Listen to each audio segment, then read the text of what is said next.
আমি পিয়ালি। তো আজকে আমি আবার চলে এসেছি তোমাদের সাথে আমার এই সপ্তাহের কিছু যা যা বই আমি পড়েছি সেগুলো তোমাদের সাথে শেয়ার করে নেব, এবং তার সাথে বইমেলা থেকে আমি যে বইগুলো সংগ্রহ করেছি তার কিছু বই আমি তোমাদের সাথে শেয়ার করে নেব, যে কি বই আমি বইমেলা থেকে সংগ্রহ করেছি। এবং সেখানে আমি সেই বই দেখতে গেলে তোমাদেরকে এই ভিডিওটা শেষ অবধি দেখতে হবে, কারণ আমি প্রথমে আমার বাকি যে জায়গাগুলো আছে, যে জিনিসগুলো আমি পড়েছি সেগুলো বলবো, এবং তারপরে আমি বইমেলার বই সম্পর্কে কিছু কথা বলবো। আচ্ছা, তো প্রথম আমার কাছে আছে হচ্ছে এই মাসের নবকল্লোল পত্রিকা।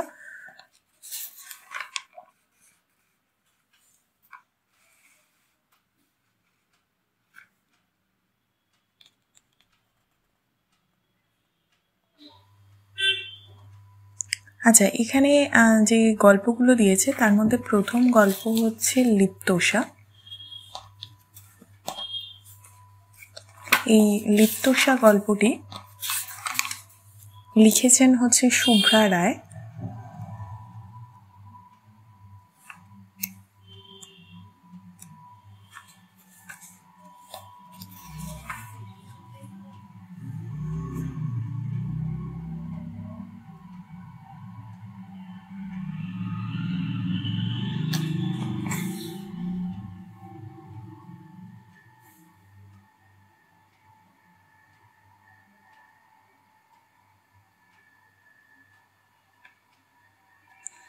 এই গল্পটি এআই প্রযুক্তিবিদ্যার যে জায়গা সেই নিয়ে লেখা, এবং একটি মানুষকে তৈরি করে একটি রোবটকে দিয়ে মানুষের যে সাধারণ চাহিদা সেই জায়গায় একজন রোবটকে প্রতিষ্ঠা করা, রোবটকে নিয়ে আসার যে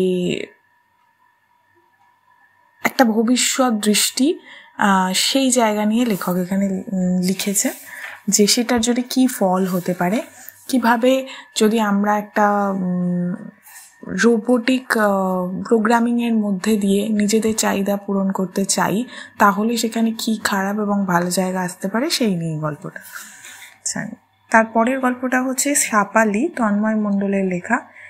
এখানে একজন মানুষকে দেখানো হয়েছে যে মানুষটা নিজের ব্যক্তিগত ভাবনা চিন্তার সাথে তার পারিবারিক চিন্তা ভাবনা, আশেপাশের চিন্তা ভাবনার যে একটা ক্ল্যাশ হচ্ছে, সেই জায়গাটা নিয়েই দেখানো হয়েছে। এই মানুষটার নাম হচ্ছে ইমরান আলী, এবং সেই মানুষটারই চোখ দিয়ে দেখানো হয়েছে তার জীবনে যে বিভিন্ন ধরনের আঘাত, বিভিন্ন ধরনের পরিবর্তন সে দেখতে পাচ্ছে, সেই জায়গা নিয়ে এই গল্পটা। আমার লিপ্তসা গল্পটা বেশ ভালো লেগেছে। সাপালি গল্পটা আমার খুব ভালো লাগেনি, মোটামুটি লেগেছে। পায়রার ডানা গল্পে দেখানো হবে একটি মেয়ে, দুজন বন্ধু, এবং একজন বন্ধু আর একজন বন্ধুকে কীভাবে স্বনির্ভর হতে সাহায্য করছে, এবং সে কীভাবে তার নিজের সমস্ত বাধা বিঘ্নতা পেরিয়ে সে নিজের জীবনকে বেছে নিচ্ছে, সেই জায়গাটা। এটা বেশ ভালো গল্প ছিল। আচ্ছা, তারপরে আছে এখানে শতবর্ষের স্মরণীয় লেখক সমরেশ বসুকে নিয়ে বেশ একটা সুন্দর লেখা দিয়েছে স্মরণীয় ব্যক্তিত্বে।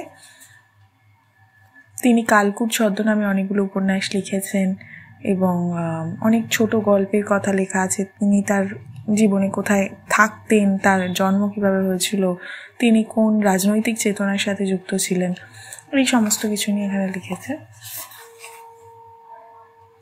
একটা রম্য রচনা এইবারের নবকল্লোলে আমরা পাবো, বিয়েবাড়ি জিন্দাবাদ বলে। এখানে একটা বিয়েবাড়ি নিয়ে একটা রম্য রচনা এখানে দেওয়া হয়েছে। তারপরে একটি উপন্যাস আছে চন্দ্রাহত, যেটা লিখেছে জয়িত্রী রায় রহমান। এটি একটি থ্রিলার কাইন্ড অফ উপন্যাস, মানে এখানে রহস্য একটা তৈরি হয়েছে এবং অনেকগুলো কাপল একসাথে খুন হবে, এবং সেই খুনের কারণ অনুসন্ধান করতে গিয়ে কি আসছে, তাই গল্পটা আমার বেশ ভালো লেগেছে এই উপন্যাসটা।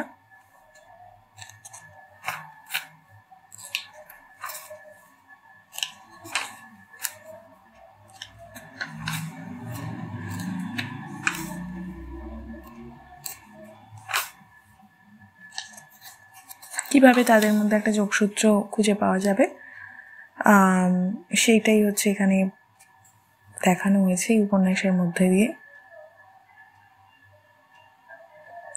এই রহস্যটা সমাধান করবে একজন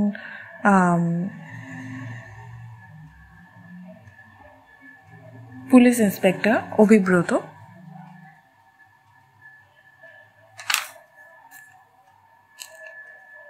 এবং সেখানে দেখানো হবে কুসংস্কারের জায়গা থেকে কিভাবে মানুষের মধ্যে কুসংস্কার যদি বদ্ধপরিকর হয়ে যায় সেখান থেকে কি চরম পরিণতি হতে পারে সেই নিয়ে এই রহস্য গল্প।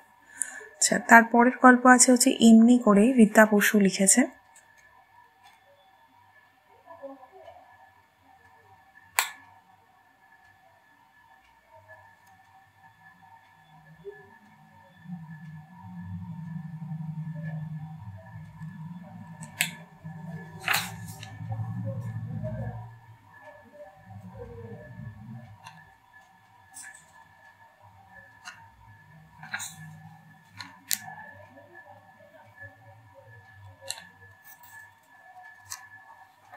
এখানে এটাও একটি রহস্য গল্প এবং এখানে দেখানো হবে যে কিভাবে একটি মেয়ে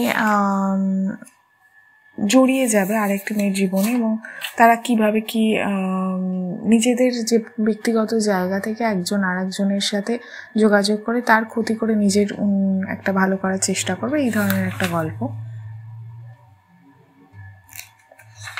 বাচ্চা হচ্ছে না বলে কিছু এমন পথ অবলম্বন করবে যাতে আদতে নিজেদেরই ক্ষতি হয়ে যাওয়ার জায়গায় চলে যাবে। গল্পটিও বেশ ভালো লেগেছে।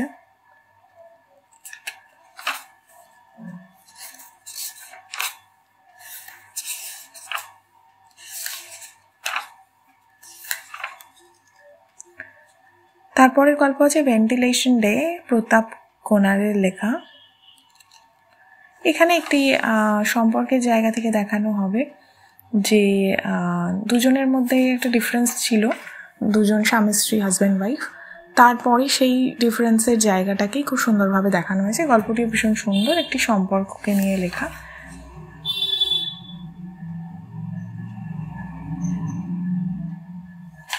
দুজনের ডিফারেন্সের মাঝখানে একটা ব্রিজ তৈরি হবে, সেইটাকে নিয়ে সুন্দর একটি গল্প। তো এই ছিল এই মাসের নবকল্লোল। নবকল্লোলের কবিতা সেকশনটা আমার সবসময় খুব ভালো লাগে। তো এখানেও সেরকমই কিছু কবিতা আছে, যেমন শেষ দেখা, সুভানের লেখা। স্মৃতির কাছে চুপ হয়ে বসি, স্মৃতি কাছে এসে বসে আরো নিভৃতে। সম্পর্ক তো কর্পূরের মতো, শীতল বরফের ভেতরে আগুন লুকিয়ে বসে থাকা আমাদের প্রিয় দিন খুঁজে দেখি না এখন। আমাদের গোপন পাতা ঝরা পশমের গান সব ক্রমশ ডিসেম্বরের মতো একা হয়ে গেল। তুমি সমুদ্র পাড়ে থাকো, হাওয়া ফিরে আসে, চোখের বালিতে লেগে আছে সন্ধ্যে ডুবে যাওয়া ফেরি। এই গল্পের শেষে দেখা না হওয়াটাই দস্তুর, তবু একদিন দেখা হবে আমাদের, যদিও এভাবে দেখা হয়ে যাওয়াটা উচিত হবে না যেন। তো আমার খুবই ভালো লাগে কবিতাগুলো নবকল্লোলে। যাই হোক, এই ছিল ওই মাসের নবকল্লোল। আচ্ছা, এরপর আমি কথা বলবো সাপ্তাহিক বর্তমান নিয়ে।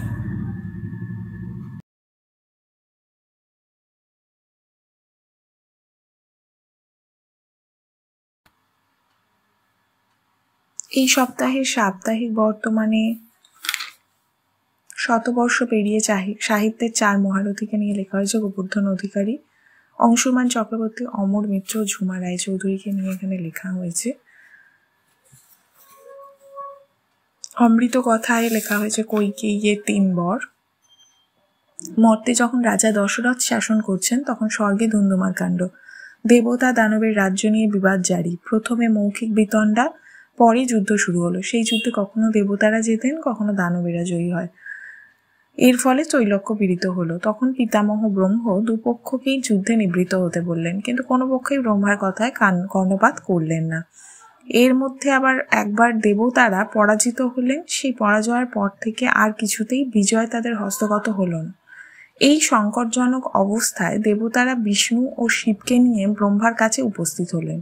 ত্রিদেবতার সব কথা শুনে দেবতাকুলকে বললেন, দেখো, তোমরা তপস্যার মাধ্যমে বল সঞ্চয় করো। তপস্যা ব্যতীত শক্তি লাভ করা যায় না। তপস্যার মাধ্যমে বলবান হলে নিশ্চয়ই যুদ্ধে জয়লাভ করবে।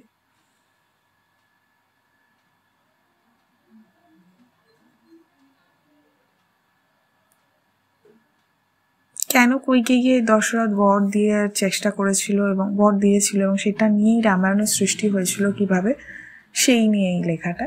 কৈকেয়ীকে যে 3 বর দেওয়া হয়েছিল। এখানে এবারে সমস্ত যতগুলো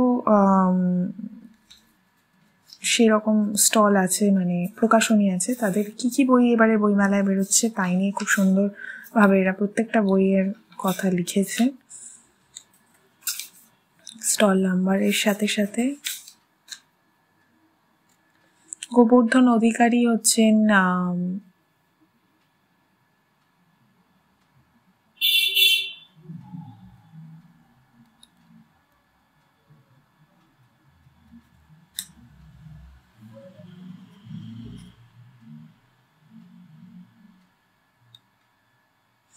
তারাশঙ্করের অলৌকিক অভিজ্ঞতার কথা শুনিয়েছেন গোবর্ধন অধিকারী। চিরবিদ্রোহী বেপরোয়া নজরুলই আবার একজন সাধক প্রেমিক। দেবী বা ঈশ্বরী তার কাছে ধরা দিয়েছেন, কখনো মানবী আবার কন্যা রূপে। তার প্রেমিক মনের অজানা কথা শোনালেন অংশুমান চক্রবর্তী। প্রত্যাখ্যানের ভয় সব সৃষ্টি বাক্সবন্দি করে চলে গেলেন জীবনানন্দ। তা প্রকাশিত হলে আমরা দেখলাম তিনি 50 বছর এগিয়ে আছেন, লিখেছেন অমর মিত্র। সমাজের ফেলে দেওয়া ব্রাত্য মানুষগুলো তাকে টেনে এনেছে। নাগরিক চরিত্র অপেক্ষা বাউন্ডুলেরাই তার লেখায় জীবন্ত। তিনি সমরেশ বসু, বৈচিত্র্যময় সমরেশ বসুকে নিয়ে ফিরে দেখলেন ঝুমা রায়চৌধুরী।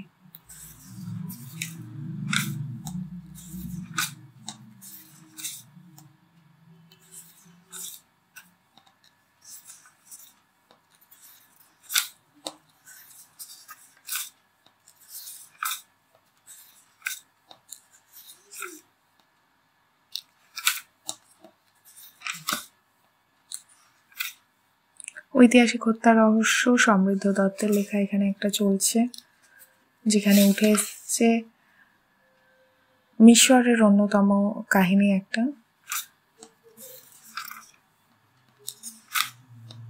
চায়ের গল্প, এখানে একটি গল্প দিয়েছে অনুপ দাসের লেখা। এখানে চায়ের যে ঐতিহাসিক জায়গা আছে, একটা চায়ের উৎপত্তি থেকে হয়েছিল সেই নিয়ে ভীষণ সুন্দর একটা গল্প আছে এখানে। এবারে চা পাতা কিভাবে আবিষ্কার হয়েছিল, কিভাবে কি গল্প ছিল তার পিছনে, সেটা নিয়ে আরেকটি ধারাবাহিক চলছে সন্ধ্যা রাতের তারা, যেটা লিখছেন লীনা গঙ্গোপাধ্যায় ওনার অভিজ্ঞতার জায়গা থেকে। বিশেষ রচনায় দিয়েছেন বিস্মিত বনফুল, অচিন্ত কুমার চক্রবর্তী লিখেছেন বিশ্বের বৃহত্তম মস্তিষ্ক সংগ্রহশালা। একটু জানুন, একটু ভাবুনে। মস্তিষ্কের সংগ্রহশালার কথা আমরা খুবই কম শুনেছি, তবে বাস্তবে এমন একটি সংগ্রহশালা হয়েছে ডেনমার্কে, যেখানে 1000-এরও বেশি মস্তিষ্ক সংগ্রহ করে রাখা আছে। সংরক্ষিত এই সকল মস্তিষ্ক আসলে কাদের?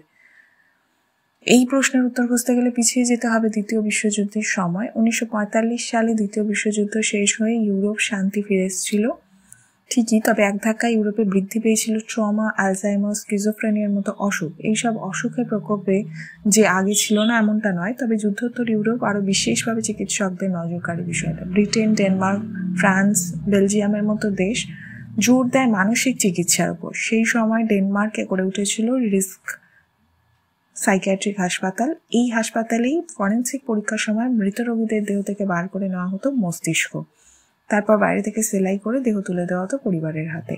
সবটাই হতো গোপনে। 1952 থেকে 1980 সালের মধ্যে অনেকগুলোই মস্তিষ্ক সংগ্রহ করা হয়েছিল। তাই নিয়ে বিভিন্ন রাজনৈতিক এবং নৈতিকতার প্রশ্ন ওঠে। তো এই নিয়ে লেখা একটা আছে এখানে। সাম্প্রতিকে মৃণালকান্তি দাস লিখেছে বিয়ে কর, না হলে গুলি করব। সরকারি চাকরি তো অবিনাশের জীবন বদলে দেওয়ার কথা, কিন্তু সেই চাকরি উল্টে তার দুঃস্বপ্নে পরিণত হয়েছে। বিহারের মুঙ্গের জেলার 28 বছরের শিক্ষক অবিনাশ মিশ্র এখন প্রতিটা সন্ধে কাটান আতঙ্কে। রাস্তায় অচেনা গাড়ি বা অচেনা মুখ দেখলেই সন্দেহ হয়। সারাক্ষণ মাথা একটাই চিন্তা, শ্বশুরবাড়ির লোকেরা তাকে অপহরণ করতে পারে, খুন হয়ে যেতে পারেন যে কোনো সময়। সেইটা নিয়ে এখানে একটা লেখা আছে।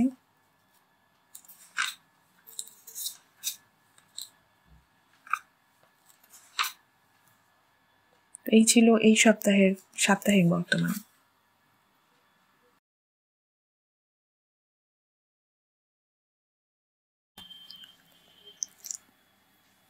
আচ্ছা, এবারে এই সপ্তাহের প্রতিদিনের রোববার, যার বিষয়বস্তু ছিল লাভ ত্রিকোণ।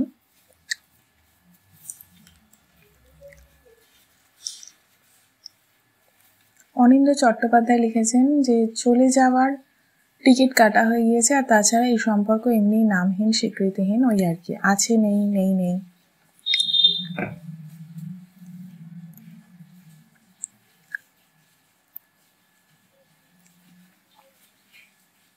রঞ্জন বন্দ্যোপাধ্যায় লিখেছেন প্রেমের পরোটা। প্রেমে যেমন গজায় আগ্নেয় তাড়না, তেমনি গজায় পিছল কালো শ্যাওলা, পা পিছলে যাবেই।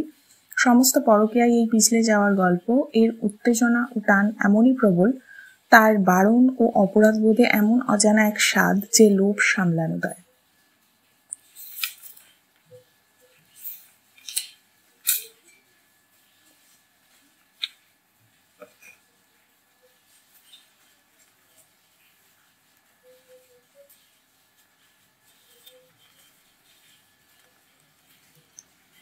ইন্দ্রনীল সান্যালের লেখা আছে পেপায়া।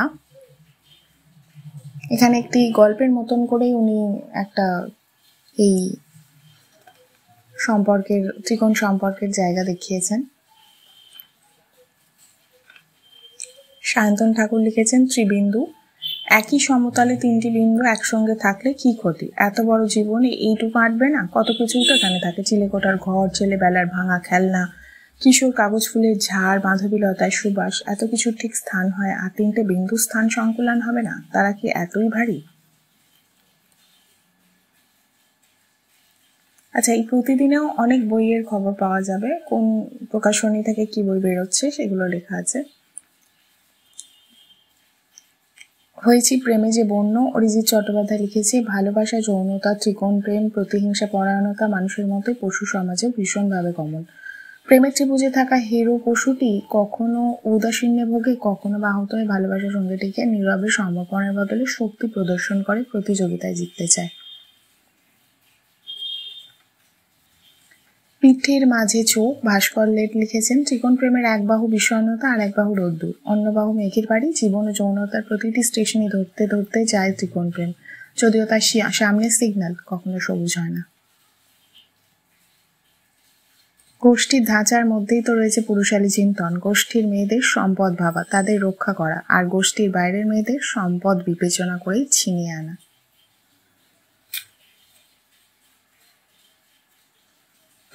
এই ছিল এই সপ্তাহের প্রতিদিন রোববার।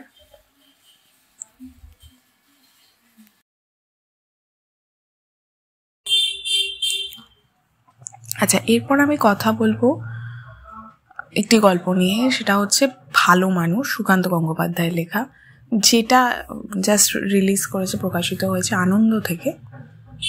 আমি প্রাইস বলতে পারবো না, বা বইটির ব্যাপারে, আনন্দ থেকে যে বইটি প্রকাশিত হয়েছে তার ব্যাপারে আমি কিছু বলতে পারবো না। আমি ভালো মানুষ গল্পটি এই পত্রিকা, শারদীয়া পত্রিকা থেকে পড়েছি, 1431 শারদীয়া পত্রিকা থেকে আমি ভালো মানুষ গল্পটি পড়েছি, তো সেটার বেসিসেই আমি বলছি।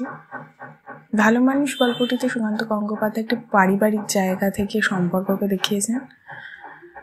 একটি মানুষের ব্যক্তিত্ব নিয়ে গল্পটা, একটা মানুষের ভাবধারা, ব্যক্তিত্ব শুধু না, ব্যক্তিত্বের একটা ভাবধারা হয়, এবং সেই ভাবধারা কিভাবে আশেপাশের মানুষকে, একটা অরা বলে যে জিনিসটা হয়, সেটা কিভাবে আশেপাশের মানুষকে ব্যতিব্যস্ত করে দিচ্ছে, কিন্তু সেটা কোনোভাবেই কিছুর সাথে জড়িত নয়, কিন্তু জড়িয়ে যাচ্ছে, কারণ মানুষ ভাবছে সেটা জড়িয়ে। উনি আদপে হয়তো খুব একটা অ্যাটাচ নন কারোর সাথেই, কিন্তু কিভাবে জড়িয়ে পড়ছেন ওনার ব্যক্তিত্বের জন্য, ওনার ভাবধারার জন্য। ওনার মধ্যে একটা দৃঢ় ভাবধারা আছে যেটাকে উনি বজায় রাখতে চান সবার মধ্যে। সেইটা নিয়েই বেসিক্যালি পুরো স্টোরিটা, পুরো উপন্যাসটা। আমার বেশ ভালো লেগেছে গল্পটা। প্রথমে শুরুটা আমার খুব একটা ভালো না লাগলেও আস্তে আস্তে যখন গল্পটা শেষ হলো, যে বিষয়টা নিয়ে বলেছে এটা ভীষণ ইউনিক লেগেছে আমার গল্পটার বিষয়টা। সম্পর্কের মধ্যে যে গভীর জায়গা থাকে, এখানেও কিছু মনস্তাত্ত্বিক জায়গা উঠে এসছে। একটা বাবা ছেলের সম্পর্কের মধ্যেও কীরকম জটিলতা হঠাৎ করেই কোনো কারণ ছাড়াই তো চলে আসতে পারে, এবং একজন সামাজিক জায়গা থেকে কিভাবে বিপর্যস্ত হয়ে পড়তে পারে, তার ব্যক্তিগত জায়গা কিভাবে বিপর্যস্ত হতে পারে, এই ধরনের বিভিন্ন জায়গা এখানে উঠে এসছে, এবং গল্পটা আমি বেশ এনজয় করেছি। মোস্টলি আমার পড়তে বেশ ভালো লেগেছে গল্পটা, বিষয়বস্তু আমার খুব ভালো লেগেছে, এবং এটা বেশ পড়ে দেখার মতনই একটা গল্প। এটা আনন্দ পাবলিশার্স থেকে প্রকাশিত হয়েছে, ভালো মানুষ। এইবারের বইমেলার কাছাকাছি সময় বা বইমেলায় প্রকাশিত হয়েছে হয়তো, তো এই বইটা কেউ চাইলে দেখতে পারো, বেশ ভালো গল্পটা। ভালো মানুষ সুকান্ত গঙ্গোপাধ্যায়।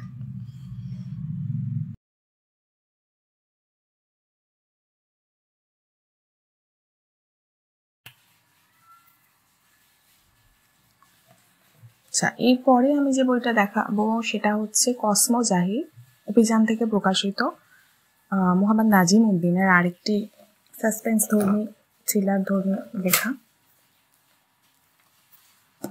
এটার দাম হচ্ছে 350 টাকা। এটা আমি আগের বছর বইমেলা থেকে নিয়েছিলাম। তো এটাই একটা বলার প্রসঙ্গ যে এটা আমি আগের প্রত্যেকটা ভিডিওতেই বলছি যে আমি কিন্তু শুধুমাত্র এই বইমেলা থেকে যে বইগুলো সংগ্রহ করছি সেগুলো দেখাবো না, আমি তার মধ্যে ইনক্লুড করছি আমার আগে যেগুলো পড়া হয়নি সেইগুলো। তো এই বইটি আমি আগের বছরের বইমেলা থেকে নিয়েছিলাম, কেউ চাইলে দেখতে পারে। অভিযান থেকে বেরিয়েছে এটা, কসমোজাহি, মোহাম্মদ নাজিম উদ্দিনের লেখা। তো এই বইটি একটি থ্রিলার ধর্মী উপন্যাস, বেশ ভালোই লিখেছেন। এবং এখানে কয়েকটি ছেলে জাস্ট কিছু একজনের টাকা পয়সা ছিনতাই করবে এবং তারা প্রত্যেকে একটা আলাদা ব্যাকগ্রাউন্ডের মানুষ। সেখান থেকেই খুন হবে এবং সেখান থেকে সেই রহস্যের সমাধান করবে গরিবে নাইজেল।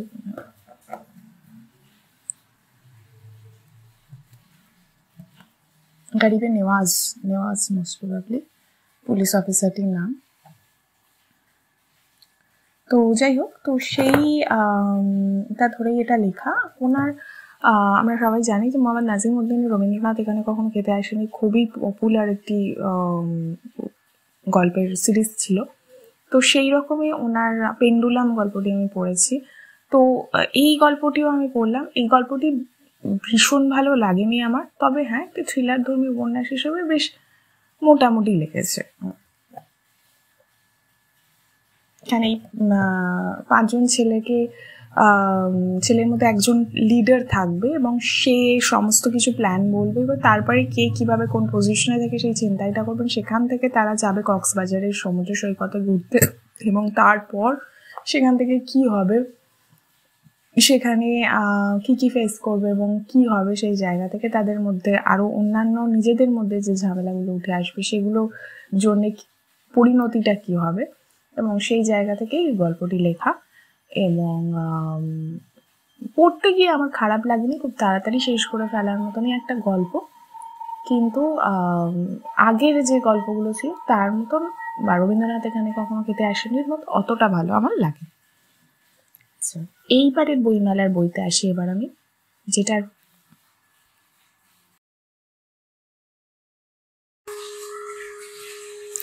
এইবারের বইমেলার প্রথম বই আমি যেটা বলবো, যেটা আমি শেষ করেছি সপ্তাহে, কেনার সঙ্গে সঙ্গেই পড়ে শেষ করেছি, সেটা হলো গোলামের বিবি সাহেবের টেক্কা। তো এটাই আমার বলার ছিল যে আমি বইমেলা থেকে যে বইগুলো সংগ্রহ করেছি সেগুলো আমি যেরমভাবে শেষ করতে পারবো আমি সেইভাবেই আমার এই ভিডিওতে নিয়ে আসবো এবং সেটা নিয়ে আলোচনা করব, কথা বলবো যে আমার কেমন লেগেছে পড়ে। এবং তারপরে যখন এই বইগুলো আমার শেষ হয়ে যাবে আমি অবশ্যই একটা ফুল ভিডিও বানাবো যেখানে শুধুমাত্র বইমেলার বই দেখাবো এবং সেগুলো আমার কেমন লেগেছে অল্প করে আবারও বলে দেবো। তো এই কারণে হতে পারে যে একসাথে আমি সব কটা বই দেখাবো না, তো সেটাই আমার বলার ছিল। যাই হোক, এবার আসি আমি আবার।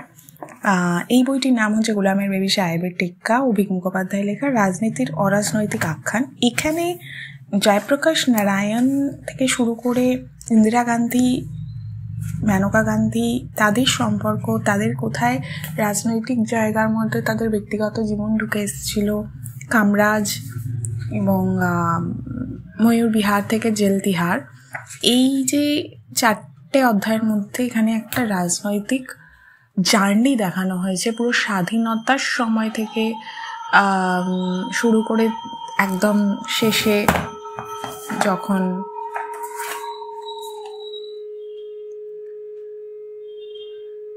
ভারতের প্রধানমন্ত্রী পণ্ডিত জওহরলাল নেহরু বসে আছেন, অন্যদিকে লক্ষ্মী মল্ল সিংভি, সেই সময়কার জায়গা নিয়ে এখানে বলা হয়েছে।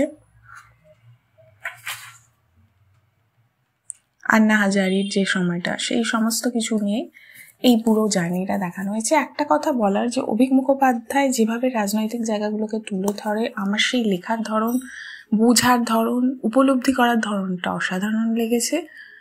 কিছু ছোট ছোট ইনসিডেন্ট উনি বলেন, কোনো জায়গার যে ওঠানামার যে কারণটাকে উনি যেভাবে বিশ্লেষণ করেন, সেই জায়গাগুলো সত্যি আমাদের রাজনৈতিকভাবে অনেক কিছুকে বুঝতে আরো গভীরভাবে সাহায্য করে। আমার ওনার লেখা সত্যি খুব ভালো লেগেছে এবং মনে হয়েছে ওনার লেখার পড়া উচিত। আমি ওনার আরেকটি বইও এই রাজনৈতিক প্রেক্ষাপটের উপর নিয়েছি, যেটা নিয়ে আমি পরবর্তীকালে আলোচনা করব।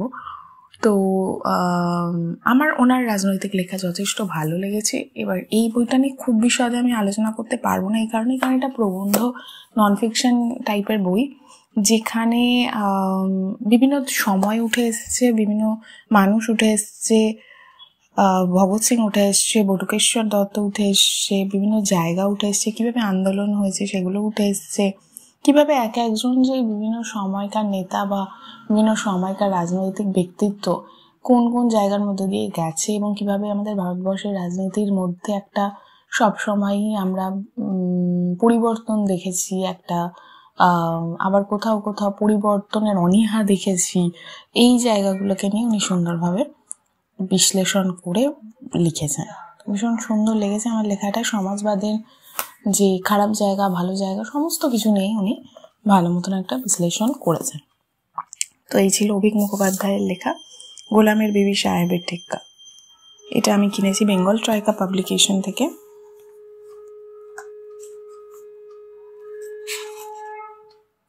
এটার মূল্য হচ্ছে 200 টাকা। আচ্ছা, এটা আমি কিনিনি, এটা আমাকে একজন গিফট করেছে, আমারই একজন বন্ধু, তো তাকে সত্যি খুব ধন্যবাদ। তো এটা ছিল বেঙ্গল ট্রয়কা পাবলিকেশন থেকে, এটার মূল্য 200 টাকা। ছিল আমার প্রথম বইমেলা।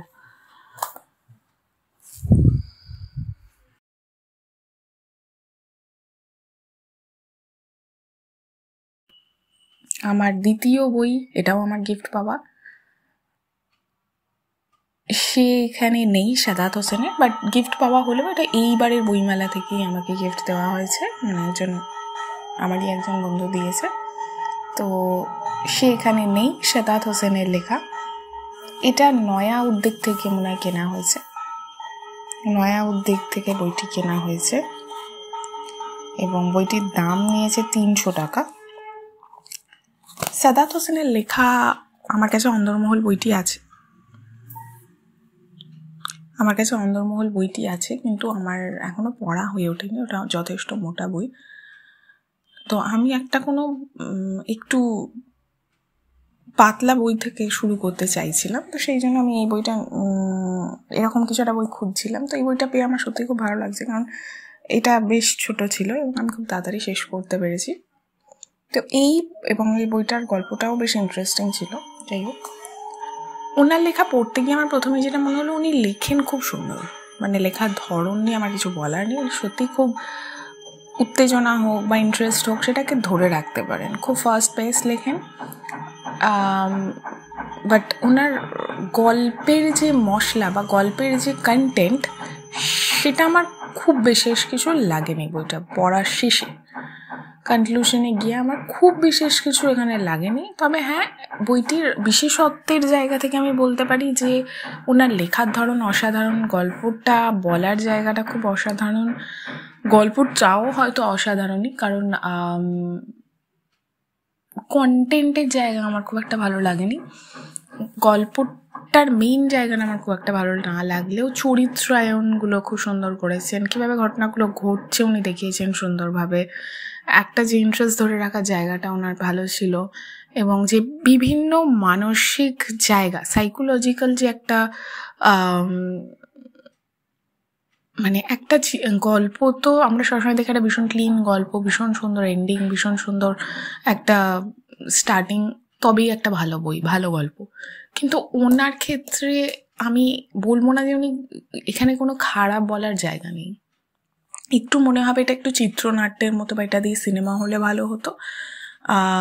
উনি চলচ্চিত্রের সাথে যদিও বা যুক্ত আছেন, তো এটা নিয়ে কোনো সিরিজ করা যায় বা এই ধরনের একটা ফিল পাওয়া যাবে। প্লাস ওনার গল্পটা পড়লে এনজয় করার মতন, এবং অনেক না সাইকোলজিক্যাল অনেক ইনসাইটস আসতে পারে, মানুষের অনেক গভীরতাকে আমরা উপলব্ধি করতে পারি ওনার গল্প দিয়ে। গল্পটির মধ্যে দেখানো হয়েছে যেটা একটি মেয়েকে, মানে একটি ছেলে আর কি তার কাজের জন্য বাইরে যাবে, এটা ওই কক্সবাজার সমুদ্র সৈকতের কাছাকাছি উনি যাবেন, এবং তারপরে ওনার গার্লফ্রেন্ড অসুস্থ, এটা হঠাৎ করে ফোনে ওর বন্ধু জানাবে, এবং তখনও আসতে গিয়ে কী ধরনের বিপর্যয় রাস্তার মধ্যে হচ্ছে সেই নিয়েই গল্প, এবং সেখান থেকেও কোথায় পৌঁছে যাবে, এবং সেখানে একটি মেয়ের সাথে দেখা হবে, এবং সেইখানেই টুইস্টগুলো শুরু হচ্ছে। তো এই নিয়েই গল্প, এবং শেষ পর্যন্ত এই মেয়েটির সাথে ওর সম্পর্কের কী হবে, ওর জীবন মেয়েটির সাথে কীভাবে জড়িত, কি দেখবে ও, কী কী ঘটবে ওর সাথে রাস্তায়, এইটা নিয়েই গল্প। ধরে রাখার ক্ষমতা আছে, কিন্তু বিষয়বস্তু আবারও বলছি আমার খুব ভালো লাগেনি। গল্পটার বাকি জায়গা আমার বেশ ভালো লেগেছে, অসাধারণ লেগেছে।